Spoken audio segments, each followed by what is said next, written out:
di nuyu sama mbokk artistes yi fi teew ak mbokk techniciens yi ak képp kuy yëngu ci axlu art. Et à Saint-Louis, nous avons un problème et je parle sous le contrôle de tous mes pairs. Mes pairs sont des chefs décorateurs. Mes pairs sont les musiciens, instrumentistes, chanteurs, danseurs, batteurs. Mes pairs sont les animateurs, les régisseurs, les promoteurs, les managers, tous ceux qui travaillent et gravitent autour de la scène des arts vivants. Alors ce qui se passe à Saint-Louis est antérieur.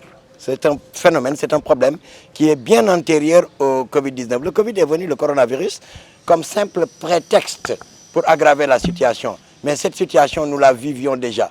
Depuis 2-3 ans, nous sommes harcelés. Il y a un acharnement autour de la sphère des arts vivants.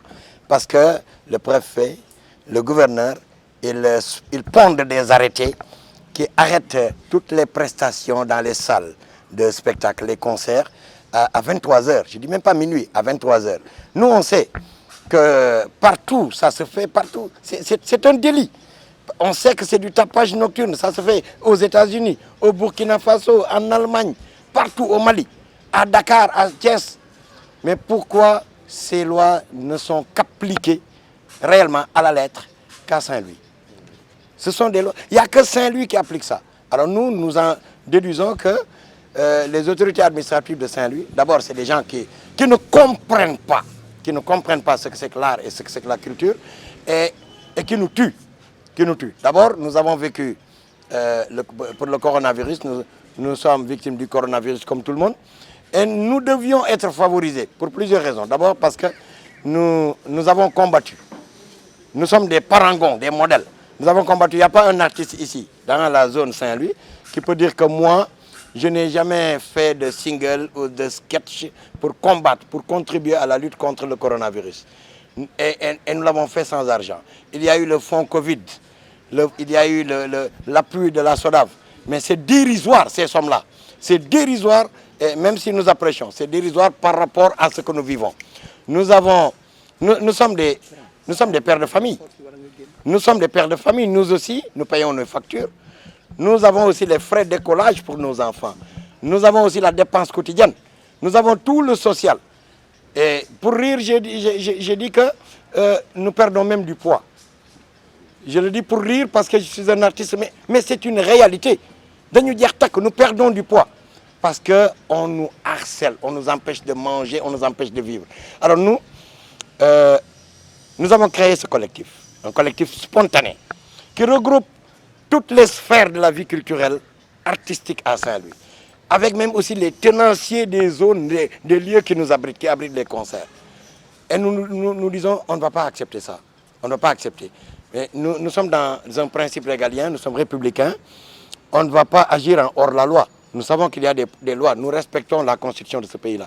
Nous allons déposer, comme Dakar l'a fait, nous allons déposer un préavis, une demande de préavis de sit-in, parce qu'il y a eu plusieurs options. On a des jeunes qui sont très sanguins, très irritables, qui se sont dit non, on va faire une marche, on n'a même pas besoin de déposer, on fait une marche, Foumouyamner. Et nous les tempérons, nous disons non, on ne va pas prêter le franc, on ne va pas leur donner les raisons de nous marcher dessus. Mais les tracasseries, vraiment, on ne peut pas continuer à vivre. Pour tous ceux qui tiennent ces espaces-là, on sait que les enjeux de toute production sont énormes. Il y a beaucoup de gens qui vivent autour de ces salles, autour d'un seul concert. Quand c'est un orchestre qui vient jouer, ce n'est pas seulement les musiciens et toute la régie, les animateurs, mais il y a aussi un travail parallèle. Il y a beaucoup de familles qui vivent parce qu'il y a un seul concert, beaucoup de familles qui en dépendent. Donc il faut qu'on nous laisse vivre et manger. Alors nous, ce que nous ne comprenons pas, c'est la politique du 2 poids et 2 mesures au Sénégal. Pourquoi cet acharnement uniquement sur l'art et la culture, sur les artistes? Parce que tous les autres secteurs, on les laisse vivre. Les marchés, si le prétexte est le prétexte du coronavirus, on ne peut pas comprendre parce que les marchés, c'est des marchés grouillants du matin au soir. Parce que les écoles aussi, c'est vraiment de possibles clusters. On sait aussi que l'université, moi j'enseigne aussi à l'université, et on sait que les universités, les gens viennent de partout. De tous les coins du Sénégal, et même d'ailleurs. Et si on laisse tout ça, il y a eu le Magal, Il y a eu les gamous, il y a des ziyaras par-ci par-là, il y a des fêtes d'anniversaire, même du président de la République. Ce qui nous fait mal. Donc on ne peut pas dire on organise comme on veut nous, mais les artistes qui vivent de ça, qui en dépendent et qui payent leurs factures aussi, on va les empêcher de le faire. De cet arrêt de 9 mois? Les conséquences sont énormes, énormes. Les conséquences, aujourd'hui, moi j'ai fait le parallèle, j'ai dit, on nous dit partout, ce problème-là, il y a l'émigration clandestine, les jeunes qui vont en mer. Ça peut être lié à ça. Dans les orchestres, dans les groupes, on a des jeunes. Et nous les nourrissons. On les emploie et ils vivent de leur travail. Ils font un travail d'accessoiriste, un travail de technicien, etc. Mais s'ils ne trouvent plus rien, ils vont prendre la mer et moi, je ne vais pas les empêcher. Un jeune qui me dit aujourd'hui, je veux aller en Espagne, je veux me suicider, aller en Espagne, moi je l'arrêtais, mais je ne vais plus l'arrêter parce qu'il n'y a pas de fenêtre. Il n'y a pas de porte, mais il n'y a même pas de fenêtre pour ça.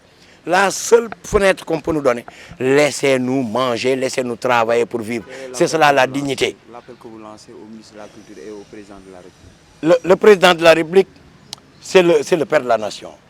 C'est le responsable numéro 1. Que personne ne vienne me dire Macky Sall ne savait pas, Macky Sall n'est pas dans... Non, non, non, c'est le responsable numéro 1. Mais moi, ce n'est pas à Macky que je m'adresse. Moi, ma parole, je m'adresse aux autorités administratives de Saint-Louis. C'est le gouverneur, c'est le préfet et c'est le maire. C'est à eux de prendre leurs responsabilités pour que leurs administrés puissent vivre. Parce que nous sommes des Saint-Louisiens. Saint-Louis est une ville de culture et d'histoire et de culture. Les premières formations musicales qui ont fait le bonheur de ce pays-là sont nées à Saint-Louis. Je ne vais pas les citer. Nous avons le plus grand festival international de jazz d'Afrique et un des plus grands festivals du monde. Saint-Louis est une ville qui gagne aussi tous les trophées. Il y a le fanal, il y a vraiment beaucoup d'éléments de patrimoine. Saint-Louis est une ville où tout le monde aimait venir. Maintenant, les gens n'aiment plus venir à Saint-Louis. Saint-Louis est une ville qui n'a même plus d'artistes parce que tout le monde décampe. Il y a un temps, moi, j'avais beaucoup de danseurs que j'encadrais, beaucoup de musiciens que j'encadrais, mais chaque fois qu'ils épousent des blanches et ils s'en vont. Ils épousent des Suédoises, des Françaises, des Belges, etc. et ils s'en vont. Parce que ce n'est plus agréable, parce qu'il n'y a plus une garantie. Alors que l'art et la culture étaient la première garantie à Saint-Louis. Quand on était artiste, on était sûr de manger à sa faim. Merci.